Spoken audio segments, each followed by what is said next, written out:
शेतकरी मित्रांनो नमस्कार. चिप्पूच्या नव्या कोऱ्या व्हिडिओमध्ये आपलं सर्वांचं स्वागत आहे.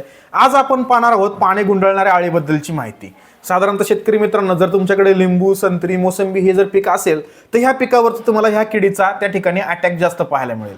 आता ह्या किडीचा उपद्रव कसा आहे ते थोडक्यात तुम्हाला समजून सांगतो. ही कीड पहिल्यांदा काय करते, सुरुवातीच्या अवस्थेमध्ये पानांचा गर पूर्णपणे खाते.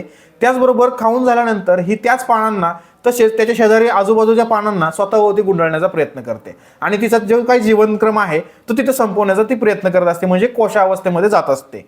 तर ह्या किडीला तुम्हाला त्या ठिकाणी कंट्रोल करण्याला सुरुवातीच्याच अवस्थेमध्ये काही फवारण्या त्या ठिकाणी घ्याव्या लागतात. ही जर माहिती तुम्हाला आवडली असेल शेतकरी मित्रांनो तर ह्या व्हिडिओला लाईक, शेअर, कमेंट नक्की करा. त्याचबरोबर अशाच माहितीसाठी आपल्या चिप्पूच्या या पेजला फॉलो आणि सबस्क्राईब करायला विसरू नका. त्याचबरोबर शेतकरी मित्रांनो, खालील दिलेल्या नंबरवरती देखील कॉल करून आपण अशा पद्धतीची माहिती मिळवू शकता. त्याचबरोबर शेतकरी मित्रांनो, आपल्या चिप्कू.in वेबसाईटला व्हिजिट करायला मात्र विसरू नका. तोपर्यंत धन्यवाद शेतकरी मित्रांनो. भेटूयात आपल्या पुढील व्हिडिओमध्ये.